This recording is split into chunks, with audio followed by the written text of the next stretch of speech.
Talvez você não me conheça ou nunca tenha ouvido falar de mim.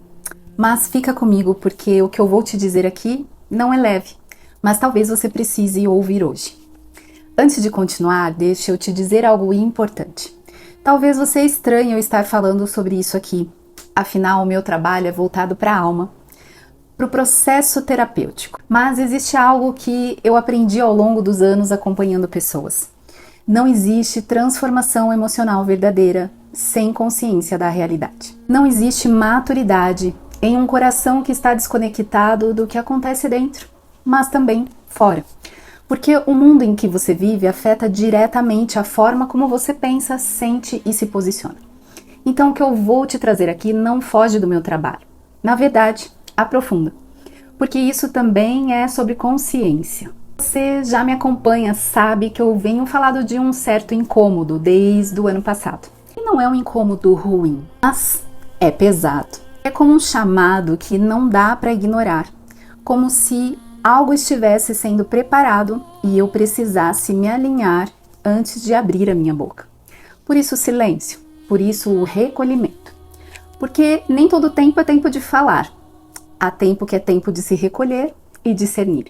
E eu disse isso antes, tempos de revelação estavam chegando. E eles começaram e vieram com tudo. Se você está minimamente atento, você está vendo. Escândalos, exposições, guerras, crises em todos os níveis.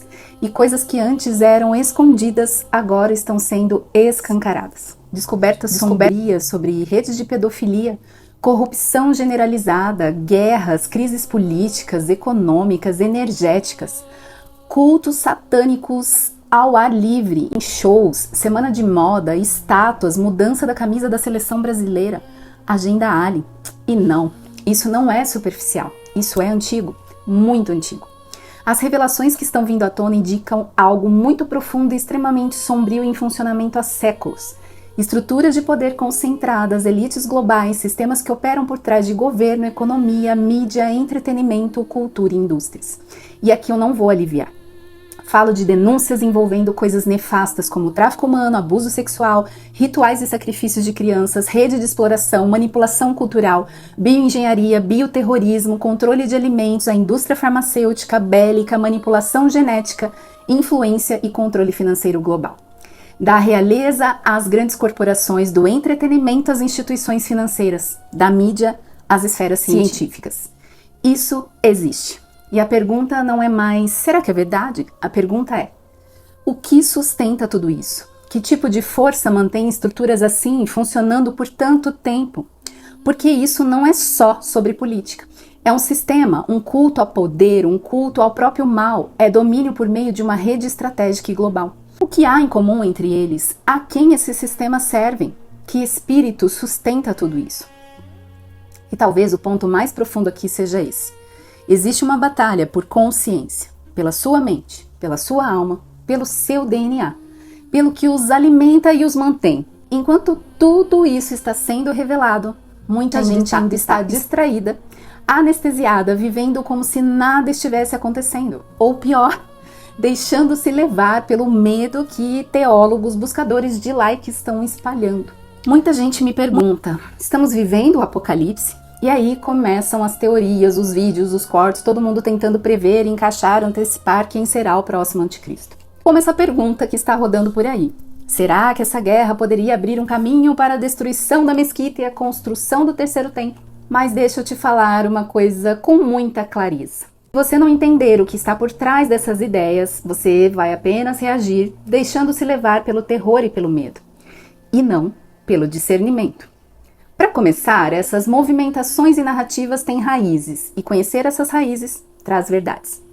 Ideias como essas foram reinterpretadas e ensinadas dentro do cristianismo, principalmente no contexto americano, e se tornaram referência. E aqui entra um ponto que quase ninguém questiona. Cyrus Scottfield, o nome por trás de uma das bíblias de estudo mais influentes do mundo. Mas Scottfield não era teólogo, ele era advogado. Com histórico controverso, envolvendo acusações de fraude e abandono da própria família. E ainda assim, Foi ele que estruturou uma leitura bíblica que alcançou milhões de pessoas. Com apoio de pessoas influentes e acesso a círculos estratégicos, essa Bíblia se espalhou, influenciando a ciência teológica, assim como várias linhas de estudo. E não foi o texto bíblico que mudou, foram as notas, as interpretações, a base da ciência. E ali foi plantada uma ideia muito específica, de que certos eventos geopolíticos, como o retorno dos judeus a Israel, a reconstrução do templo, seriam necessários para a volta de Cristo. Percebe o impacto disso? Isso saiu da teologia e entrou na política. Milhões de pessoas e muitos teólogos passaram a acreditar que apoiar certos movimentos não era uma escolha, mas um dever espiritual. E quando você junta isso com o cenário atual, guerras, tensões, movimentações em torno do Monte do Templo, as coisas começam a ganhar outra dimensão.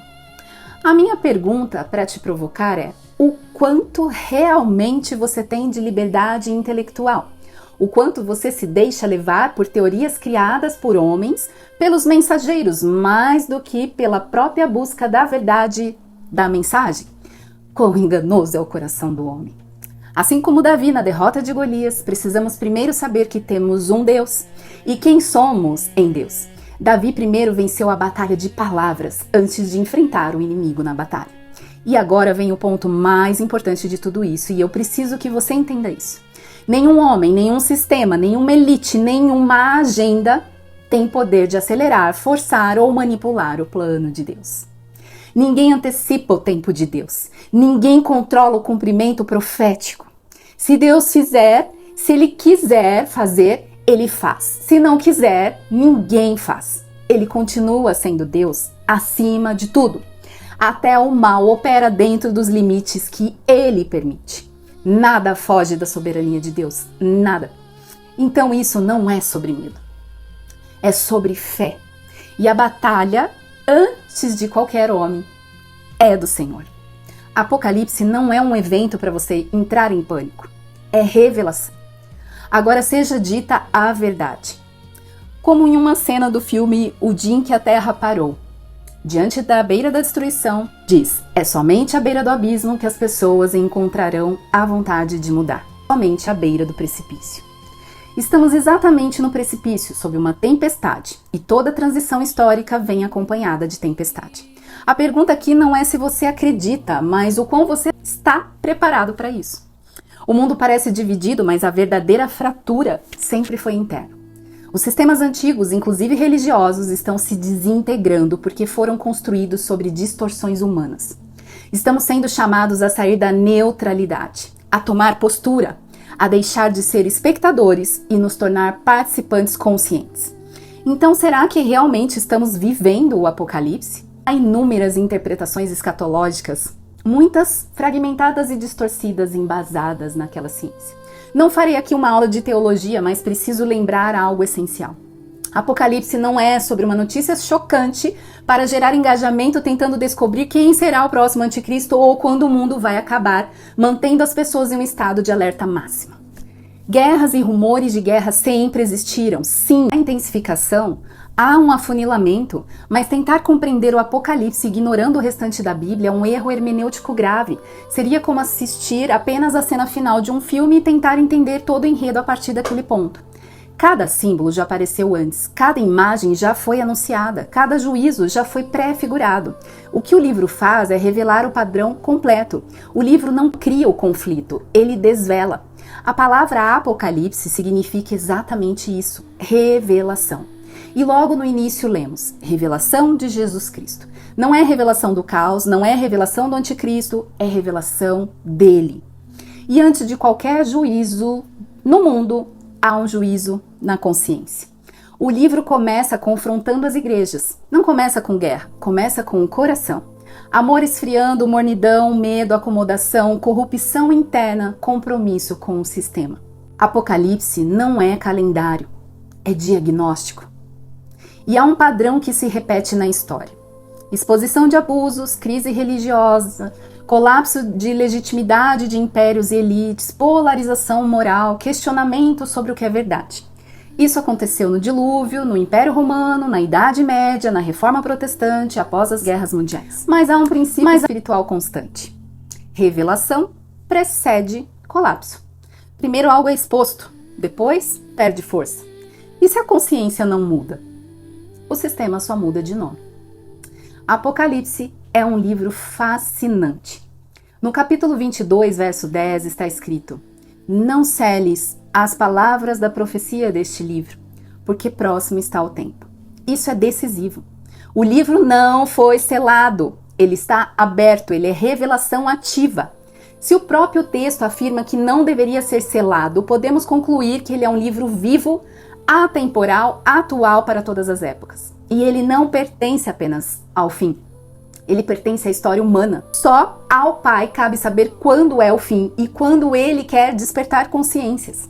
Por isso, Apocalipse não é só sobre o fim de impérios, é sobre o fim do fascínio e da idolatria pelo império. E ele não termina em trevas. E eu quero lembrá-lo aqui. Termina em luz e em restauração. Existe promessa de Nova Jerusalém. Toda exposição atual pode não ser apenas juízo, mas pode ser preparação. Porque a história pode até passar pelo caos, mas caminha para a convergência em Cristo. Oh, aleluia! Deus não abandona a criação, Ele redime. Então, talvez o que estamos vivendo agora não seja só o juízo final.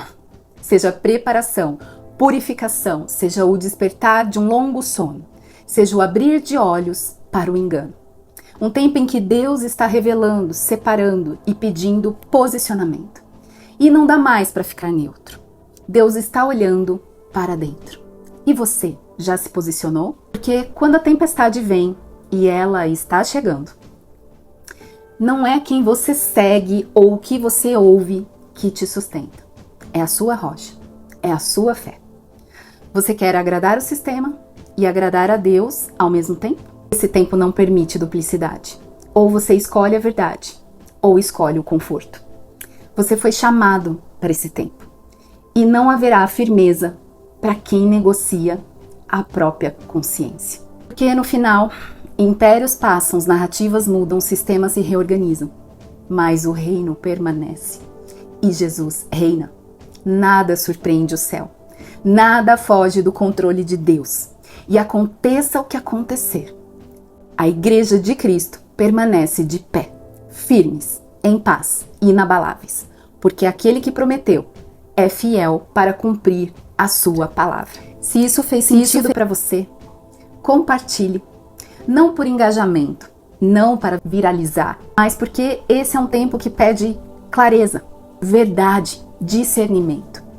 E o tempo é agora. E Deus tem pressa. Ele deseja o despertar da sua consciência.